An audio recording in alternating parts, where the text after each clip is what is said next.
insya Allah kita akan dapat redha sesama manusia atau kasih sayang sesama manusia. Dan kucing pun kita dapat.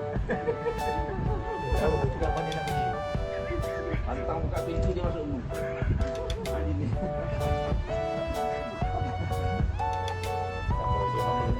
Video kucing muncul di tengah prosesi akad nikah menjadi viral di media sosial. Kisah itu diunggah oleh akun Twitter @ikimzaini pada Minggu 21 Februari 2021 lalu. Dalam video yang diunggah, terlihat sejumlah anggota keluarga mengikuti prosesi akad nikah.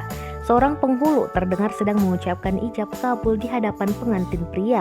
Tak disangka, ada seekor kucing muncul di tengah prosesi acara akad nikah tersebut. Kemunculan kucing itu mengundang tawa dari anggota keluarga yang hadir.